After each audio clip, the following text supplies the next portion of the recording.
She was the punchline of every cruel office joke, the heavy girl everyone walked right past. Until the city's most ruthless crime boss decided she was his. Now the men who laughed at her are begging for their lives, and the girl nobody wanted has become the prize he'll kill to keep. Claire Jenkins knew the unspoken rules of corporate galas. Stand near the walls, hold a drink to look occupied, and never ever draw attention to yourself. At 240 pounds, Claire was not just curvy or thick, she was undeniably, unapologetically fat. In the sleek, hyper-competitive world of Chicago's high-end logistics industry, where the women starved themselves to fit into size 2 Armani suits, and the men measured their worth in Rolexes, Claire was an anomaly. She was a brilliant senior accountant at Rossi Imports, but to her colleagues, she was just the punchline to a cruel joke. The annual holiday gala was in full swing at the historic Palmer House Hilton. The grand ballroom, with its frescoed ceiling and glittering chandeliers, felt suffocating. Claire wore a deep emerald velvet gown. She had painstakingly tailored it herself, because finding a dress off the rack that accommodated her wide hips and heavy bust without looking like a shapeless tent was impossible. For a brief moment in her apartment mirror, she had felt beautiful. That illusion shattered the moment she walked into the ballroom. She had retreated to a small cocktail table near the buffet, trying to blend into the shadows when the voices drifted over. They were loud, slurred with premium gin, and intentionally cruel. "I'm just saying physics is physics, Jess," came the voice of Ryan Davis, a mid-level finance director whose tailored tuxedo couldn't hide his bloated ego.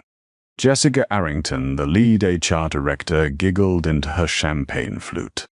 "Ryan, stop. She's going to hear you." "Let her," Ryan scoffed, leaning against a pillar. "Look at her hovering by the buffet. It's like a moth to a flame. I've got $500 right now that says if she sits on one of those antique Chiavari chairs, the legs snap." Any takers? The small group of junior executives around them erupted into muffled, cruel laughter. Claire's blood ran cold. The heavy velvet of her dress suddenly felt like a lead blanket. The heat of humiliation crept up her thick neck, flushing her cheeks bright red. She wanted the polished marble floor to open up and swallow her whole. She lowered her gaze, her hands trembling so badly her drink sloshed against the rim of her glass. She wasn't going to cry. She had promised herself she wouldn't cry over these empty, shallow people anymore. "I'll take that bet." The voice cut through the laughter like a jagged piece of ice. It was low, gravelly, and carried a dangerous resonance that instantly silenced the surrounding crowd. Claire looked up. The entire room seemed to hold its breath. Stepping out from the VIP alcove was Gabriel Rossi. He was the silent owner of Rossi Imports, a man who rarely showed his face at corporate events. At 34, Gabriel was a phantom in the Chicago business world, but a god in its criminal underbelly. Rumors swirled about him like dark clouds that his logistics company was just a front for the largest organized crime syndicate in the Midwest, that he had men buried beneath the foundations of the new O'Hare terminal.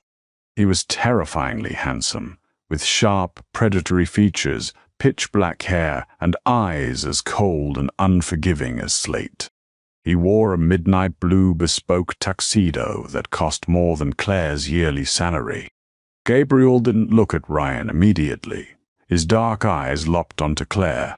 He took in her flushed face, the unshed tears gleaming in her eyes, the way she instinctively tried to cross her arms to hide her heavy body. Something violent and possessive flashed in his gaze. He slowly turned his head to Ryan. The finance director had gone completely pale, his smug grin melting into an expression of absolute terror. "Mr. Rossi," Ryan stammered, his voice cracking.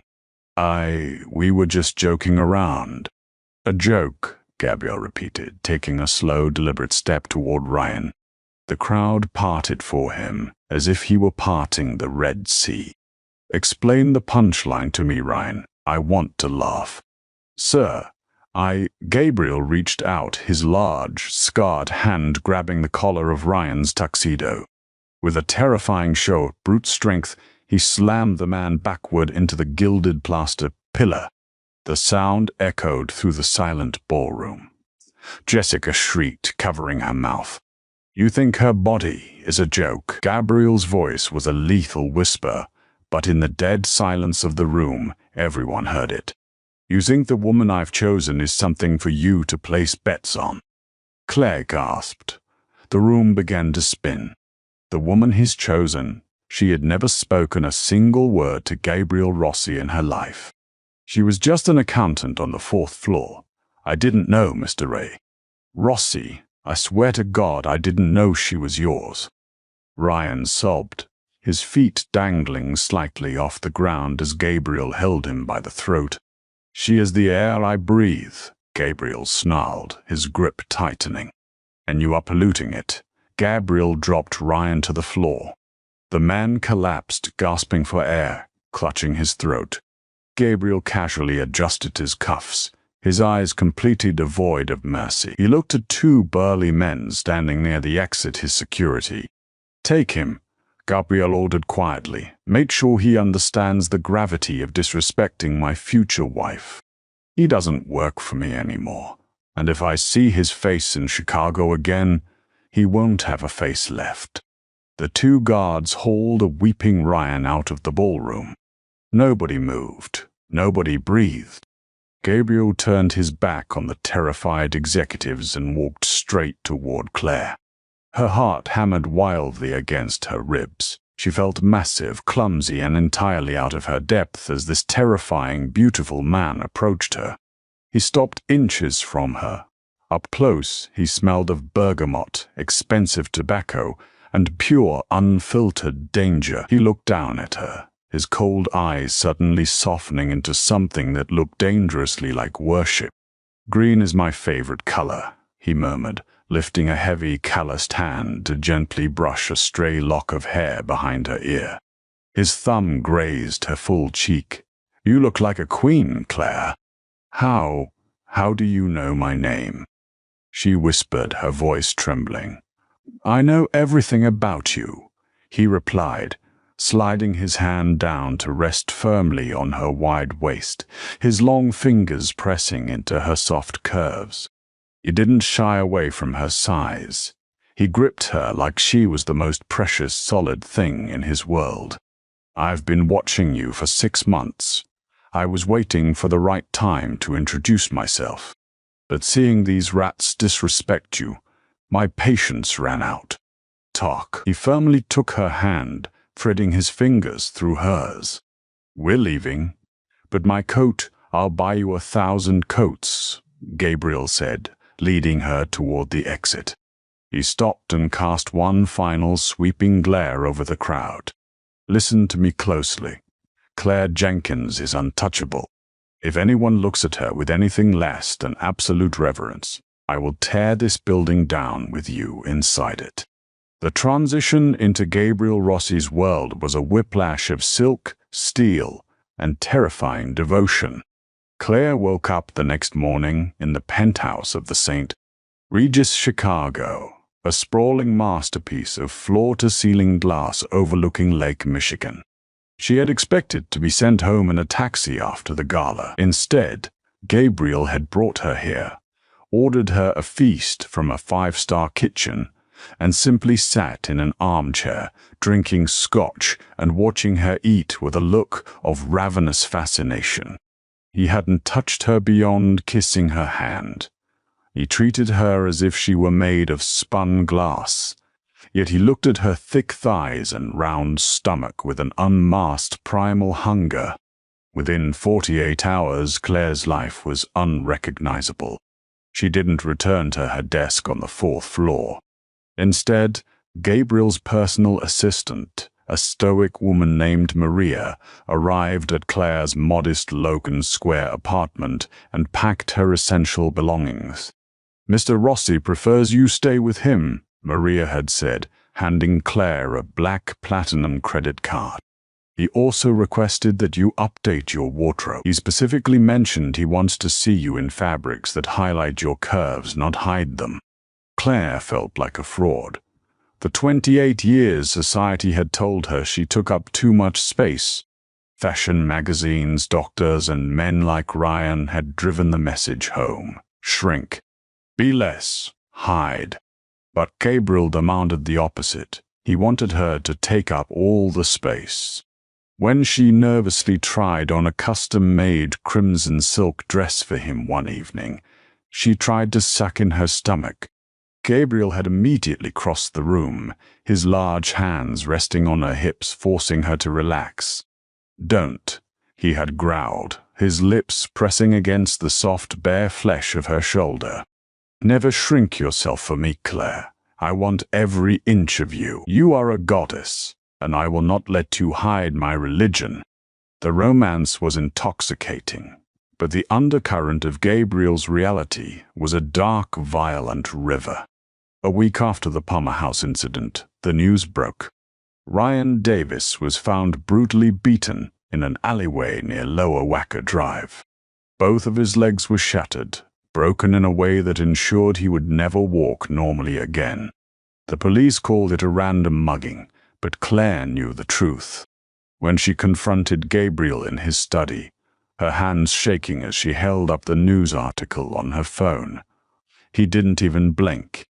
"I told him there would be consequences," Gabriel said calmly, signing a stack of shipping manifests. "Gabriel, you broke his legs over a stupid bet." Gabriel stood up, rounding the massive mahogany desk. He stepped into her personal space, caging her against the edge of the desk. He didn't look angry, he looked entirely resolute. "He bet that you would break a chair, Claire," Gabriel whispered, his thumb tracing her jawline. "So I broke him. It's simple mathematics. You need to understand something, Mia Vita. You are mine. My woman, my heart. In my world, weakness is blood in the water. If I let a peasant mock my queen, I lose respect. And without respect, we both die."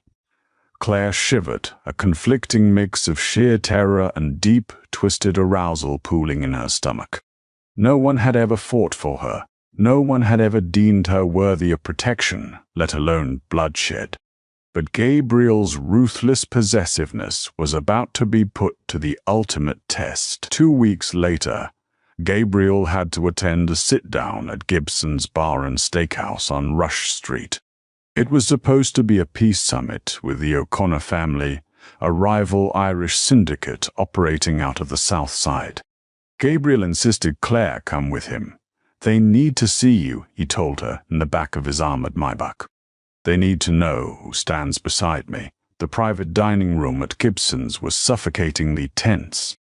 The air smelled of charred bone-in ribeyes, expensive bourbon, and barely contained hostility.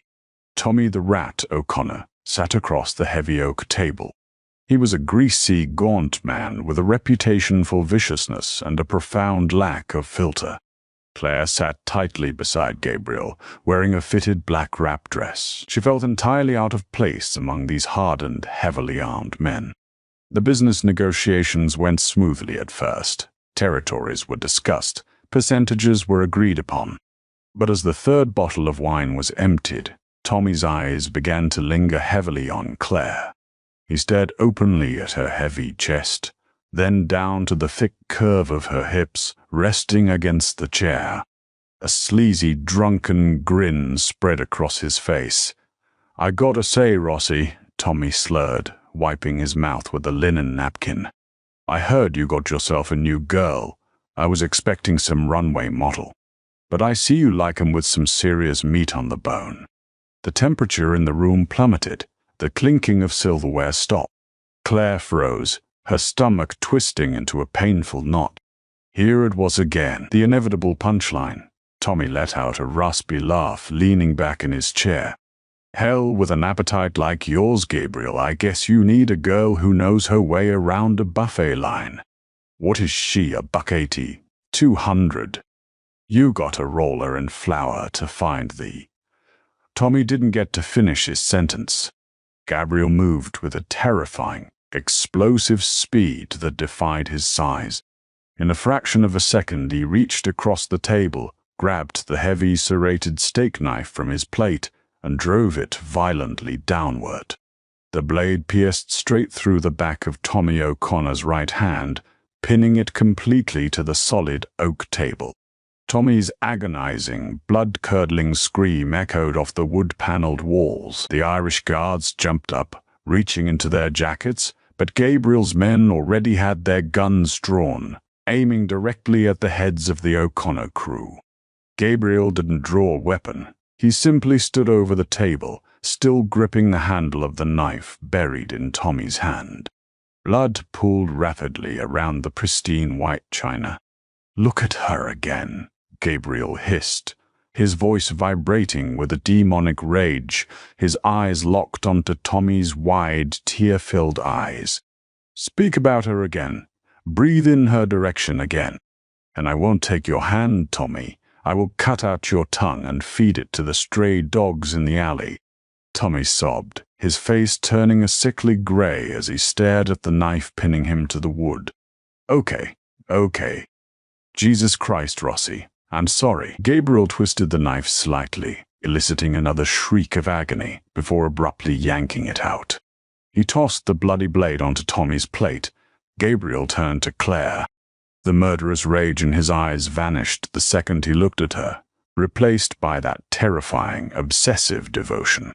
He held out his clean hand to her. "Come, my love," he said softly, completely ignoring the bleeding mob boss and the guns drawn all around them. The atmosphere here has lost its appeal. As Claire placed her trembling hand in his and let him lead her out of the restaurant, a chilling realization settled deep in her bones. Gabriel Rossi wasn't just defending her honor. He was obsessed. She was his prize, his treasure, his living idol, and he was fully prepared to burn down the entire city of Chicago to keep her on the pedestal he had built for her. The knife plunged through Tommy O'Connor's hand was a declaration of war, and within 24 hours the streets of Chicago bled. Gabriel's penthouse became an impenetrable fortress.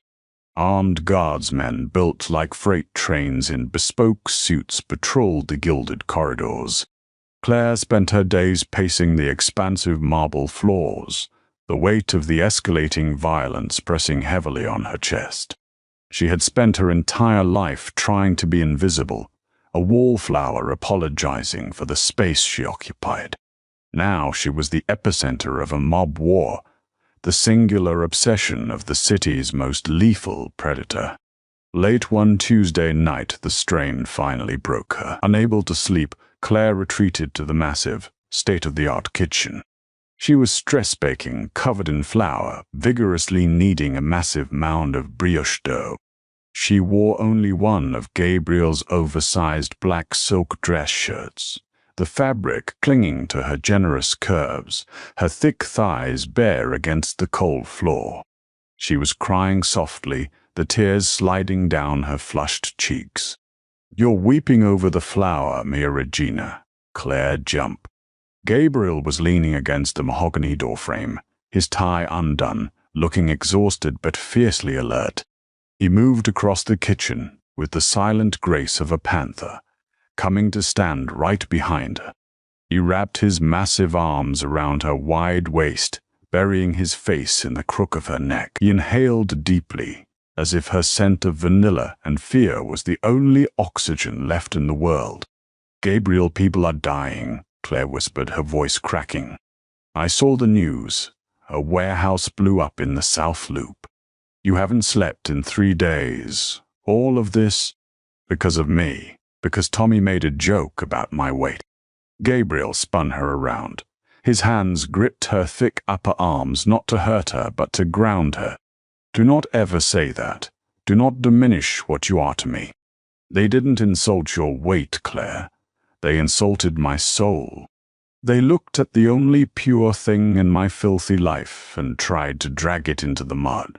He pulled her flush against his chest. He loved how soft she was, how perfectly she yielded to his hard edges. You think you're a burden? You think you take up too much room?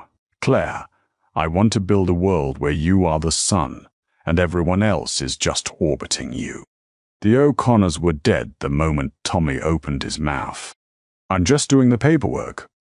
Despite the sweetness of his dark devotion, the reality of their situation was closing in. Declan O'Connor, Tommy's older and far more cunning brother, had taken control of the Irish syndicate. Declan knew he couldn't hit Gabriel directly, so he aimed for the one thing Gabriel had explicitly marked as his weakness. The following Thursday, Claire begged for a semblance of normalcy. She just wanted a coffee from her favorite artisanal cafe in Wicker Park. Gabriel reluctantly agreed, sending his top enforcer, Leo, and 3 other armed men with her. The cafe was quiet, smelling of roasted beans and impending rain. Claire stood at the counter, paying for her latte, feeling a fleeting sense of her old, boring life. But the illusion shattered in an instant. A black SUV violently hopped the curb, smashing through the front plate glass window of the cafe. Glass exploded inward like shrapnel. People screamed. "Get down!" Leo roared, drawing his weapon as 3 men in tactical gear poured out of the SUV, semi-automatic rifles raised. Gunfire erupted, deafening and chaotic. The air filled with pulverized drywall and the acrid smell of gunpowder. Leo pushed Claire behind the heavy oak counter, returning fire with lethal precision, dropping the first attacker immediately. But there were too many. One of the hitmen managed to flank the counter. He was a hulking brute with a scarred face. He spotted Claire huddled on the floor. "Grab the fat bitch," another voice yelled from the front. "Declan wants her alive." The hitman lunged, grabbing Claire by the hair. She screamed in pain, desperately clawing at his tactical vest. "Come on, you heavy cow, move." The hitman grunted, struggling to haul her upward. He severely underestimated her solid mass and the sudden fierce will to live that Gabriel had ignited within her. Claire didn't shrink. She didn't let herself be dragged.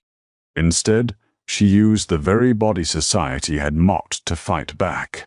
As the man yanked her forward, she planted her heavy boots firmly on the floor and threw all 240 pounds of her weight backward, dropping her center of gravity. The sudden shift broke the hitman's grip and sent him stumbling forward off balance.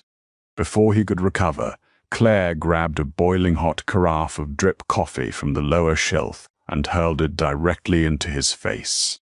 The man shrieked, dropping his weapon and clutching his blistering skin.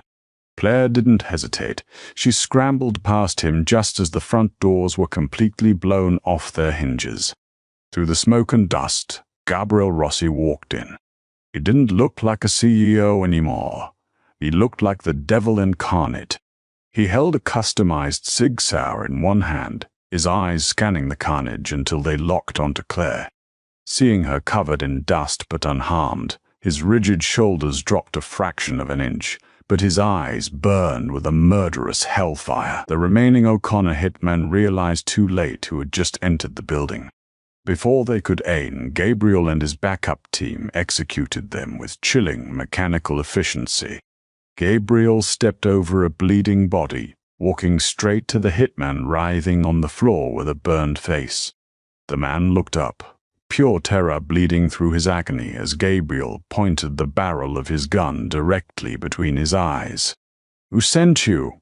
Gabriel asked, his voice dead of all emotion. Declan O'Connor." The man sobbed. "He said you were weak because of her. He said she was just a fat joke." Gabriel didn't say another word. He pulled the trigger. The gunshot echoed in the ruined cafe. Gabriel holstered his weapon and turned to Claire. He crossed the debris-filled floor, falling to his knees right there in the shattered glass. He wrapped his arms around her waist, burying his face in her stomach, holding on to her as if she were a life raft in a violent storm.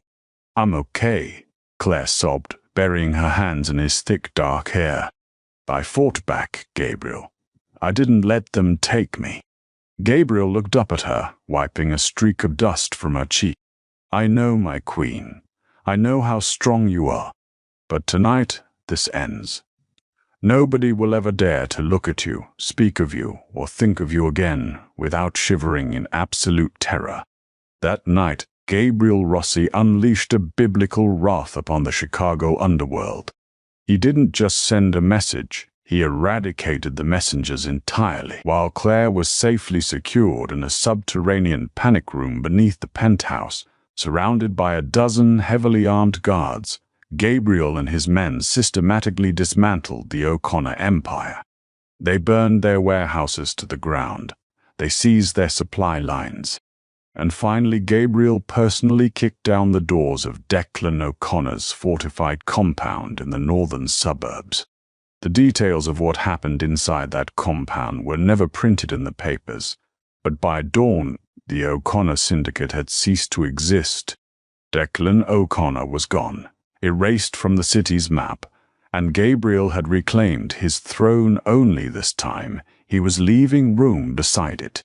6 months later, the dust had settled. Rossi Imports was more powerful than ever, its absolute dominion over the city undisputed. The terror of Gabriel's retribution had rippled through every boardroom, every dark alley, and every elite country club in the Midwest. The annual spring gala for the Chicago Commerce Board was being held at the Field Museum. It was the premier event of the season, a gathering of the city's political elite and corporate titans. A hush fell over the Grand Stanley Field Hall as Gabriel Rossi arrived. He wore a sharp, custom-tailored charcoal suit, exuding an aura of absolute terrifying command. But all eyes were on the woman holding his arm, Claire Jenkins. Now Claire Rossi stepped into the light. She wasn't hiding in the shadows anymore. She wore a breathtaking, custom-designed gown of deep sapphire silk that hugged every glorious, heavy curve of her body. The bodice was encrusted with real diamonds, and a delicate diamond tiara rested in her styled hair. She looked radiant, powerful, and undeniably beautiful. The soft, insecure accountant who had tried to shrink herself into a corner was dead. The woman standing beside the city's most dangerous man was a queen who finally knew her worth. As they walked down the grand staircase, the crowd parted for them instantly. Men who used to ignore Claire now bowed their heads in deep, fearful respect. Women who used to snicker behind her back now looked at her with pure, unadulterated envy. They spotted Jessica Arrington, the HR director, who had laughed at Ryan's cruel joke a year ago standing near a dinosaur exhibit. Jessica went deathly pale, her champagne glass trembling so violently the liquid spilled onto her dress. She quickly looked down, too terrified to even make eye contact with Claire. Claire felt a smirk tug at the corner of her lips. She didn't feel the need for petty revenge. Their terror was enough. Gabriel's hand rested securely on the small of her back, his thumb rubbing soothing, possessive circles against her spine. "Look at them," Gabriel murmured in her ear, his deep voice vibrating against her skin.